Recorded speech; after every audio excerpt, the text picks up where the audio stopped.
Good morning. Spirit moves, soul creates song, hope fills life, and you are not alone. Welcome to Unitarian Universalist Fellowship of Northern Nevada. My name is Bob Alto, and I go by the pronouns he, his, him. You're welcome as a visitor or as a member. And remember, you are treasured here in this community, regardless of gender identity, age, socioeconomic position, immigration status, sexual orientation, or ethnicity. This UU home is a sacred place. If you are a visitor, please make sure to fill out the newcomer form online. We'd like to remind you, you can view us on the speaker view gallery.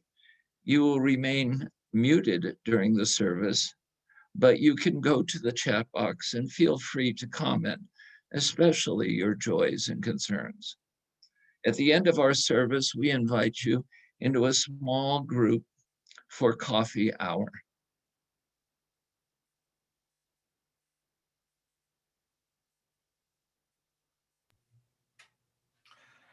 Our call to worship this morning comes from Mickey Scott Bay Jones and her invitation to brave space. Together, we will create brave space because there is no such thing as safe space. We exist in the real world. We all carry scars and we have all caused wounds. In this space, we seek to turn down the volume of the outside world. We amplify voices that fight to be heard elsewhere.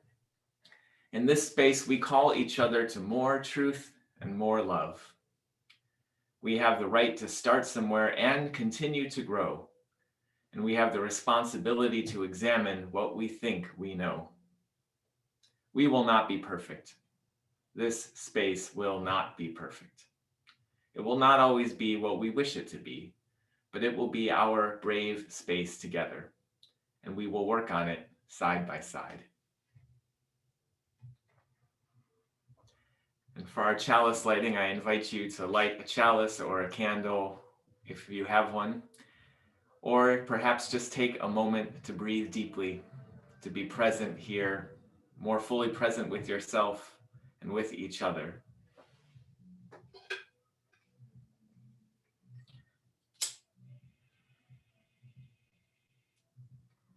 Just as the light of a single candle can transform the darkness, may our every word and deed transform our hearts in some way and give shape to our community. And just as the light of a single candle transforms the darkness and its image calling to mind the history that we have inherited, may it also call us to work for the vision that we have imagined together.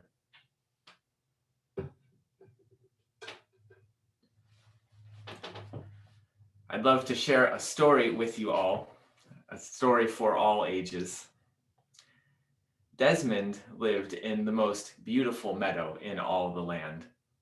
Every morning, Desmond would awake with the sunrise and spend the day playing in the meadow, running through the grasses, and every evening he would go to sleep under the beautiful starry sky. One night, though, Desmond awoke to find that the sun was not yet up. He noticed a throbbing in his tail and reaching behind him, realized that he was stuck in some way. He tried to roll over, tried to move around, but there was nothing to be done. Desmond felt behind him and there seemed to be some sort of boulder that had stuck on his tail in the middle of the meadow. He tried to push the boulder free off of his tail. He tried to tug on that little tail, but it was no use. He pushed again and tugged and pushed and tugged until eventually he had just about given up when a giraffe wandered by through the meadow. Good news, he thought. "Oh, giraffe," he called out.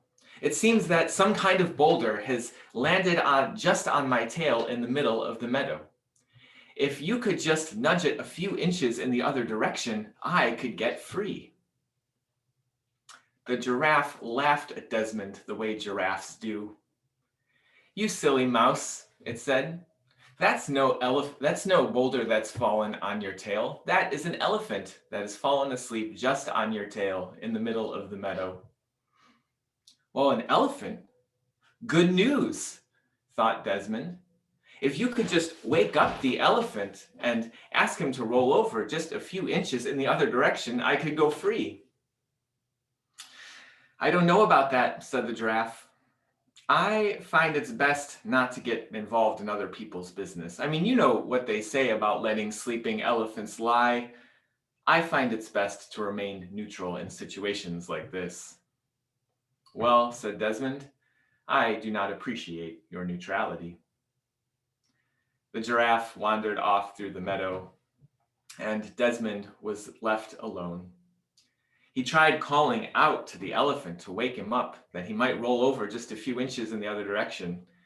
But his little mouse voice was just too far away from those giant elephant ears at the other end of that giant elephant body. Again, he tried pushing on the elephant, and he tried tugging on his tail, and pushing and tugging and pushing and tugging, till at last he had just about given up again when he saw a gazelle wander by. Oh, gazelle, he called out, it seems an elephant has fallen asleep just on my tail in the middle of the meadow. If you could just nudge him a few inches in the other direction, or wake him up and get him to roll over, I could go free. I don't know about that, said the gazelle. You know what they say about letting sleeping elephants lie. I find it's best to remain neutral in situations like this. The gazelle began to walk away, and Desmond said, almost to himself, I do not appreciate your neutrality.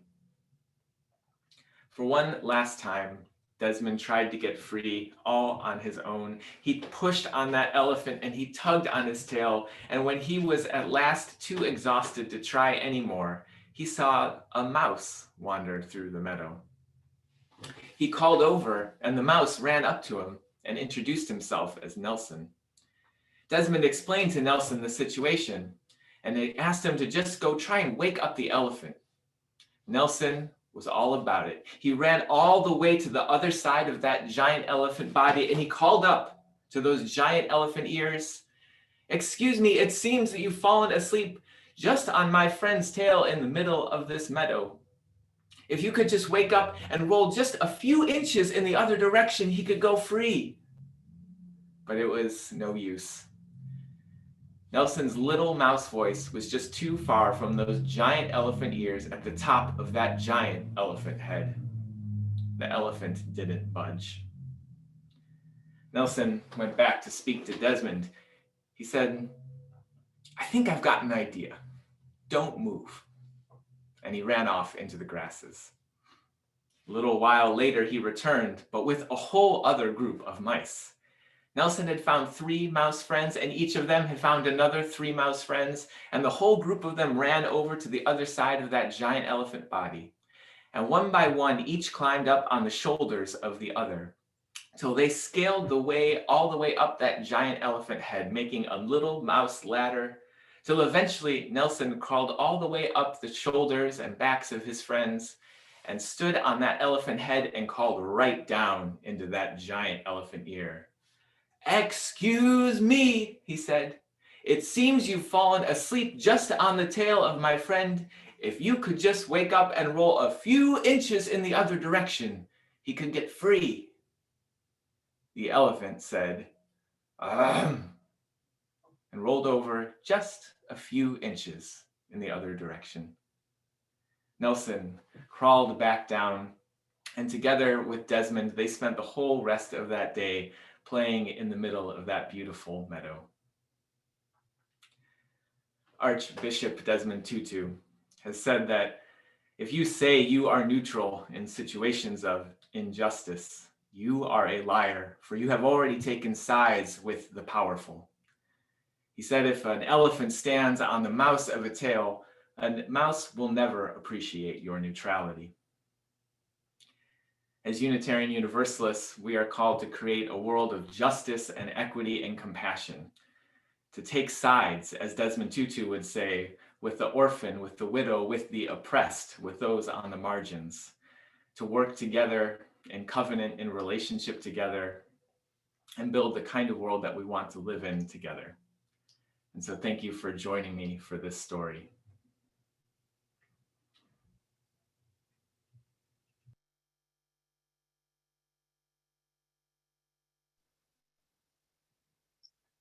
Thank you, Matt. For those of you who are in our fellowship today, this is Matt Meyer, who comes from us from the East Coast, who is a speaker, is a member, is a welcome addition to our Sunday service. And so we welcome you, Matt. We are missing, of course, our Reverend Karen, who is on a mini sabbatical this month, well-deserved. And so we miss her, but we wish her well. This is the time in the service when we have the opportunity to share our bounty and our resources with each other. Since we are not physically together, to pass the basket, we can do virtually by texting 73256, putting UUFNN in the message box and hit send. Then follow the instructions to provide your offering. You can also mail a check to the office at 780 Del Monte Lane, Reno, 89511. The most convenient way to donate, of course, is to sign up for the automatic giving. Contact the office and Carol will send you an automatic draft and authorization form. This month, we are sharing the plate with the Verdi Posse, our amazing action team that provides meals for the homeless, as well as hands out necessities that they may use. I, of course, am proud of our community, grateful for the connections that are so important and the needs of our spiritual community today. Now, let the offering begin. Our offering song was written by Annie Zylstra, Blessed Motion. It was written when she was inspired by the words of Martin Prechtel, who spoke of what it was like to survive an earthquake in Guatemala. He spoke of what it was like to see the ground beneath his feet, that which had always been so permanent and so solid, suddenly rise up in motion. And he said the myth of believing in solid ground is a myth believed by those who live on the earth, rather than as a part of it. I had imagined perhaps a week ago that the dawning of the new year would mean I would find myself on more solid ground. But perhaps, like you, the ground beneath my feet continues to feel like it is shifting constantly, even as I try and find some sense of grounding. If that's been true for you as well, I invite you into the spirit of this song, to be in motion together. I believed in solid ground until I saw the earth in motion, in the winds of steady change, and the ever-rolling ocean.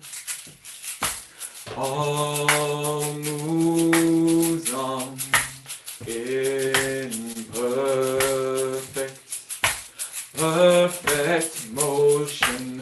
All is change and ever rolling ocean. All moves on. Do that low part 2 more times. Perfect motion. All is change and ever rolling ocean.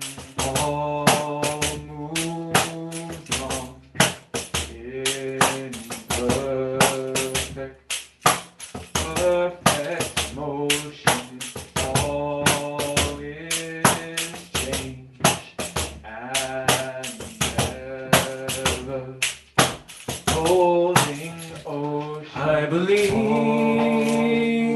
solid ground, until I saw the earth in motion, in the winds of steady change, and the ever-rolling ocean.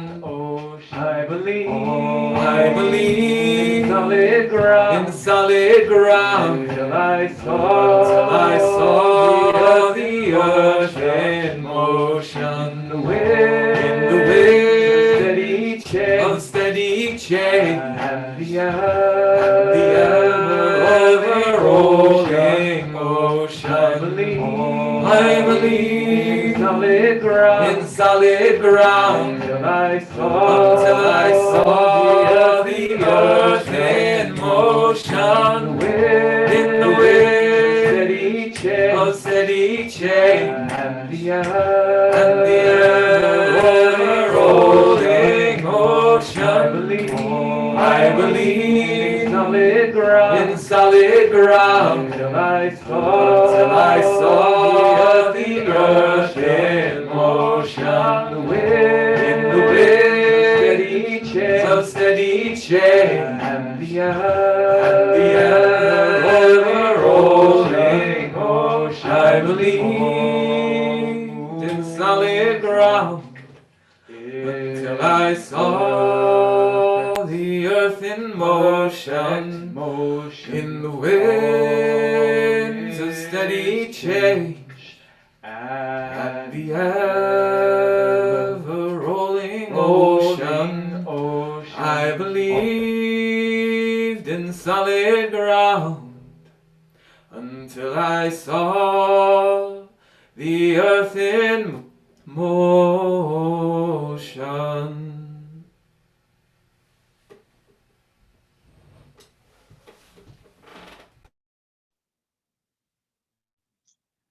And now we'd like to dedicate the offering.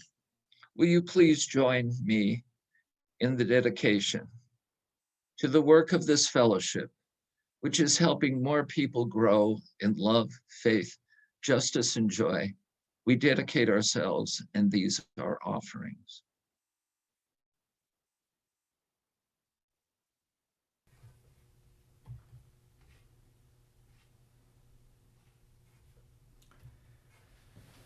Well, I start just about every day with a to-do list. Usually it's scribbled on a post-it in the corner of my desk. And to be honest, I don't check off everything every day. Don't tell anyone. One of the things in particular I struggle to get done, even though it's important to me, is making time for writing. I'm so dedicated to being a writer that every day I do put it on the list, and every day I sit down and read books about writing and collect quotes and prompts so that when I do write, I'll have lots of ideas for it. I'm so dedicated to it that every day I work on other things and I finish other pressing commitments so that eventually I'll have lots of time to write. I'm so dedicated that surely one of these days I will start writing. One of my favorite authors, Anne Lamott, talks about how hard it is, in fact, to just sit down every day and put your butt in the chair and write. She says, "The discouraging voices will hound you. This is all piffle," they will say. And the thing is, they may be right. What you are doing may just be practice. But practice is how you're going to get better. Some of the best writing advice I ever got was from a teacher who told me, "For now, take a few minutes and don't write, but just, well, write what you would write if you were going to write." I sometimes feel like in all the years since I got that advice, I haven't written anything since, but I have written a lot about what I would write if I did write. You might call this the practice of practicing, learning how to practice. The problem is that the end product we might imagine for ourselves, the thing yet to be written or the work yet to be done, can feel so far from our ugly first drafts. The person we would like ourselves to be can feel so far from the person we see in the mirror every day. The problem is that the demons of perfectionism stand in the way of writing just as they stand in the way of creative risk-taking in general. And this is unfortunate because we know that creating a life for yourself that doesn't yet exist requires creative risk-taking. In uncertain and anxious times like these, just showing up as your best self every day requires setting aside those voices that are discouraging you and hounding you. And particularly perhaps this week, just imagining a world of justice and equity and compassion can feel so far from the world we read about in the headlines and see around us. Well, it means setting aside those voices that say your efforts are just piffle. When the demons of perfectionism show up like this, I try to practice the practicing of showing up for myself and for others. Musicians know something about practicing. One of the requirements for all students at the Berklee College of Music in Boston, where I attended years ago, is 4 semesters of ear training. Ear training is learning to sight sing music just by reading the notes on the page, or learning to write down the music just by listening. Now, when I began school, I knew that there certainly were people who were capable of this kind of magic, but it all seemed like some kind of Harry Potter nonsense to me. Like, you may as well ask me to turn my desk into a toad waving my conductor's baton in the air. I remember the first day of ear training class, there was a sort of nervous silence among us new students. Silence except for one student who was quite loud in his nervousness. There was one student who interrupted the teacher in the first few minutes to share that he was worried the class was going to be too advanced for him. He wanted to make it clear that he knew, in fact, not a single thing about ear training. The teacher kindly paused his introductions to explain that we had all taken tests and he was sure we'd been placed in the appropriate class. The teacher tried to continue, but was interrupted again. Well, the man said, "Is this the very lowest class though? Because I need to be in the very lowest class." You could tell our poor teacher looked a little embarrassed, gazing around the room sheepishly. He didn't really want to answer that, yes, we were in fact a class of the very lowest students. Well, he said, it is ear training 101, so it's just about the lowest. You know, I guess there is a class for people who have previously failed the 101, but you all are as basic as it gets. Now, some of the other students in the class giggled a little bit at this man's anxieties. I actually felt a little relieved to know that someone was questioning what felt like the absurd notion that sight singing even could be taught. I don't know what happened next for that student, but he never came back to our class. Not because anything we did on that first day was in fact too hard for him, I'm sure of it. But I think he lacked a belief that improvement was even possible. I kept going, thinking that if generations of students have done this before, it must be possible somehow, even if I personally can't see the way forward. And I made a commitment to at least practice the material. I've always remembered that other student, though, who gave up before he started. It's not just that he didn't try to become a master at ear training. It's that he didn't even try the practicing of it, which always struck me as the real loss. When the discouraging voices hound me, I sometimes think of him, and I remind myself that maybe for now what I'm doing is just practice. Even if I can't see the way forward, practice is at least how I'm going to get better. Dear ones, what a week this has been. What a time, what a year, what a pandemic. It's been a time of such deep sorrow, of uncertainty and chaos, of too much violence in the streets, of too much white supremacy in the streets, too much violence in our systems and institutions and structures of power, too much white supremacy in our systems and institutions and the halls of power. This has also been a time, though, of new possibilities. A time of organizing and visioning, of imagining new futures together, a time of practicing some new roles and some new skills together. This has been a time also of calling on those in power, which in some ways is all of us, to learn some new skills and learn some new tunes. Particularly for white folks, this is a time to practice some new ways of being in our community. A time for listening in deeper ways we haven't always done so well, for practicing some hard conversations we haven't practiced enough. Fellow white folks, when you hear people of color making demands these days, now is a good time to practice amplifying those voices that fight to be heard elsewhere, repeating them in calls to your representatives and colleagues and family. If you inherited wealth that was accumulated in a time of segregation, which is true of all wealth in this country, it is time to practice giving it away.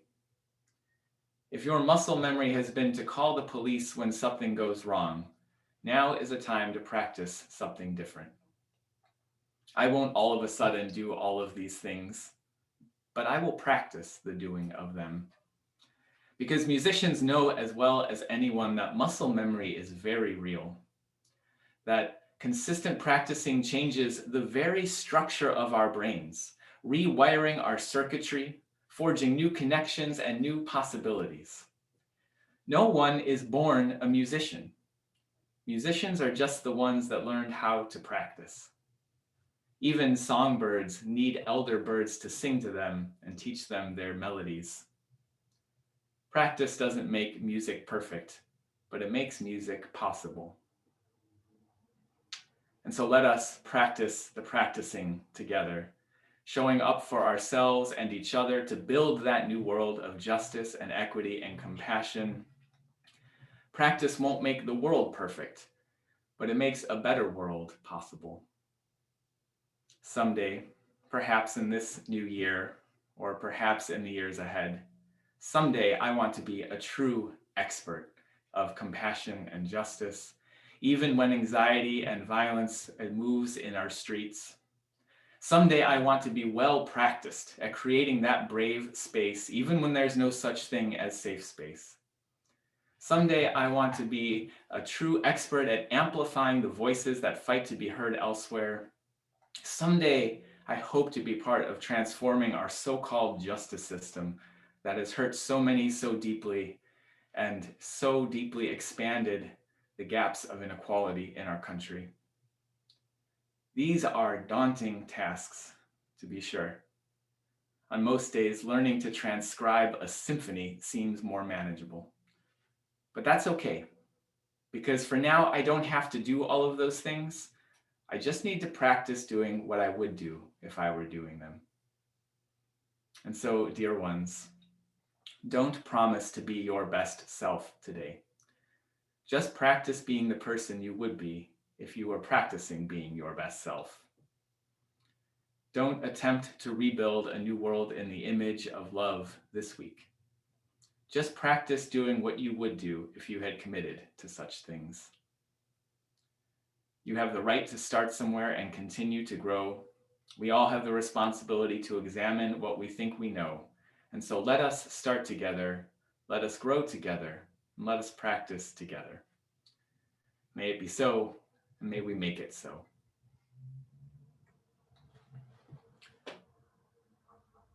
Let's take a breath together. Take a moment to be present again with ourselves, to be present with each other. We arrive bringing the whole complicated story of our lives: anxiety in anxious times, fear in fearful times, isolation and loneliness in socially distanced times, and also finding moments of joy and gratitude and hope all around us. We invite you now to take a few minutes to write any joys or sorrows you may be bringing with you into the chat box. We'll hear some more rhythm for just a few minutes while you are invited to share those joys and sorrows in community.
invite you to breathe again deeply together.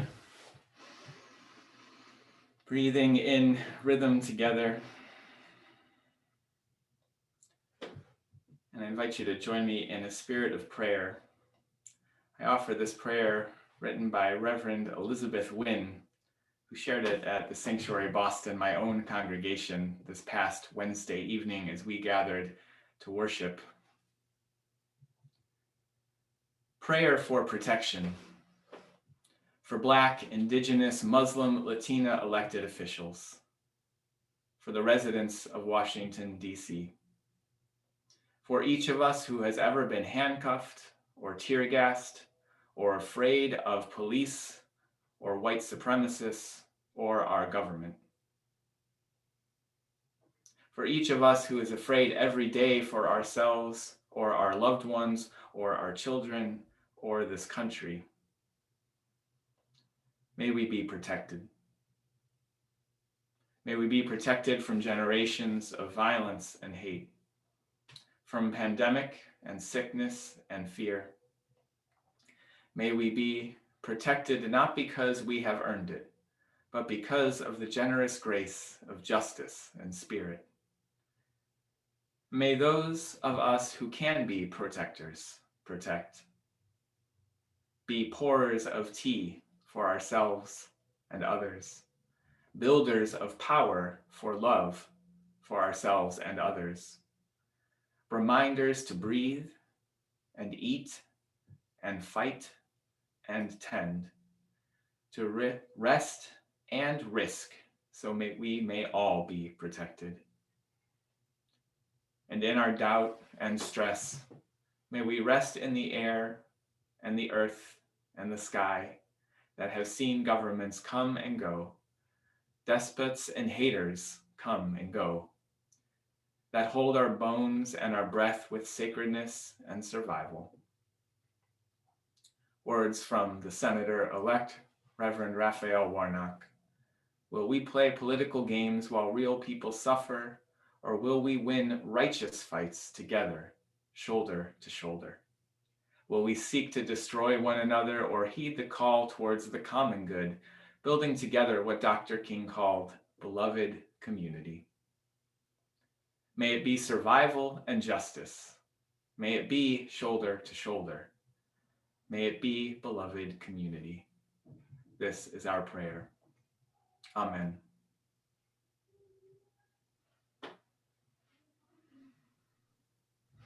Thank you for joining us. We especially thank Matt, who comes from the Boston UU, and thankful for his words of wisdom. If you'd like further information, notice the chat box and all the contact you can make with Matt. We will also include any information in our email, so you can find out about our programs, but also how to contact Matt. And now we have a few words from Kristen Family Law. I want to invite you all to participate on January 18th in our annual Reverend Dr. Martin Luther King Jr. Caravan. The caravan this year is going to begin in the UUFNN parking lot, and it will leave from UUFNN at 11 o'clock in the morning. So you are invited to arrive 15 minutes early so that you can get in the caravan line. So please arrive around 10:45 in the morning on January 18th, and more details will be in this week's e-announce. I also wanted to let you know that we are going to begin several different adult education classes towards the end of this month. So be watching your e-announce for those. We're going to restart our climate change class because it was so well attended. So we're going to do another series of climate change classes towards the end of this month. We're also going to begin, we're going to be offering a class on our justice work through the Unitarian Universalist Service Committee. We're going to have a new music offering, and we're also going to begin a racial justice series that will happen in two parts. One is a speaker series, and one is a music series that will track music of the civil rights movement to the work of racial justice today. So I hope you'll be paying attention to the e-announce for all of those different offerings. I also wanted to let you know that UUFNN and the Unitarian Universalist Community of the Mountains in Grass Valley are co-sponsoring my participation in seminary. And what that means is that you all have supported me in saying, yes, we think that you have what it takes to possibly be a minister. And so we support you in being in the seminary journey. And as part of that, this quarter, I have a class that is inviting me to do a survey of the congregation that I am a part of. And so this week, I'm going to be sending out a survey to all of you, and I would love it if you would participate in that survey so that I can use the information from the survey in my class. It's a class on preaching, so hopefully that will turn into something good for the rest of this community in the future. And then lastly, I wanted to invite you after the service today. We will still do all of our normal coffee hour groups, and you will be invited into those groups immediately following the postlude. We also wanted to take the opportunity to invite you into a different conversation if you would like to specifically be talking about what happened at the Capitol on Wednesday and what's continuing to unfold. So we know that some of you may want to just have the coffee hour conversation and be able to socialize and possibly ignore a little bit of that continued conversation that we've been having for a little while. If you would like to specifically be in the conversation about the insurrection and what's continuing to unfold, we invite you to stay in the main, in this main meeting room. Do not go into one of the breakout groups. And that will be where we have that continued conversation. And if there's any questions at the end, we'll try to clarify. So thank you all for participating in any way that you feel called to do so after the service today. Again, we'd like to thank Matt and those others who have participated, Kristen. Now, if you want to find further information, you can get on our email list. And if you need help with Zoom or any support, or someone who does, please contact the office. Again, fill on the online card if you're interested in receiving more information, and share the link with folks who may feel isolated and not connected and want connection. Remind you again of the Verdi Posse and their needs. Again, you can drop those off at the main building by Wednesday. And again, to remind you, we will have our discussion in the main room, but also small group conversations in 3 minutes. Thank you. I invite you to join in singing for our last song, Let the Life I Lead Speak for Me. Just because we can't hear each other doesn't mean we can't sing together, and so please sing out. This is a great time to try some new harmonies you might not have been so bold to try if others were around.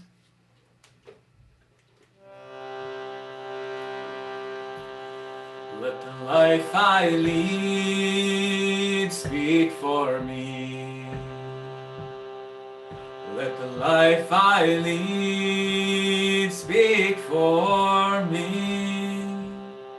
When I come to the end of the road and I lay down my heavy load, let the life I lead speak for me.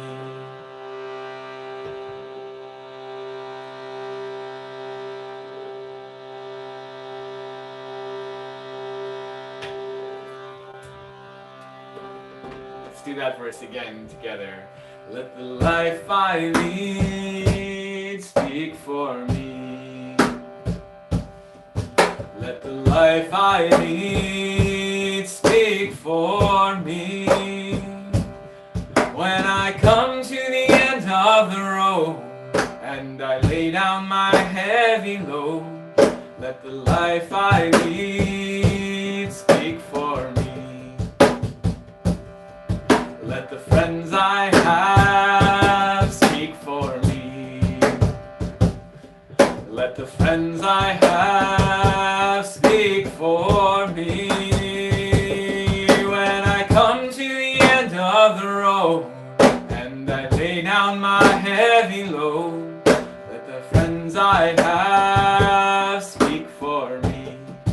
Let the work I do, let the work I do speak for me.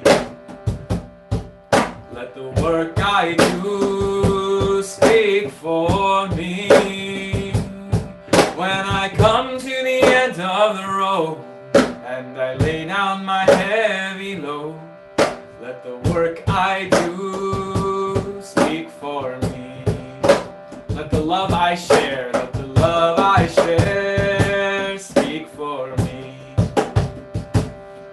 Let the love I share speak for me.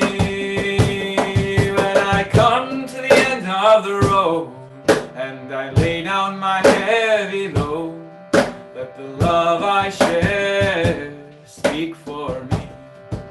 Let the songs I sing, let the songs I sing speak for me. Let the songs I sing speak for me.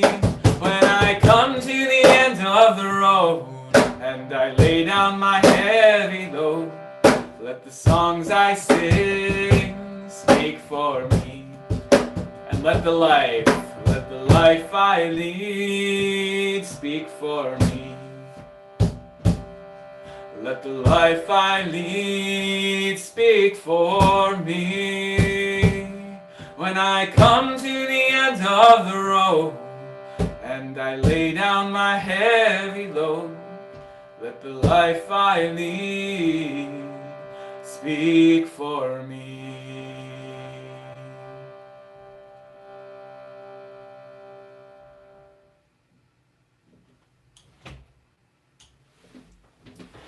Beloveds, you have the right to start somewhere and continue to grow.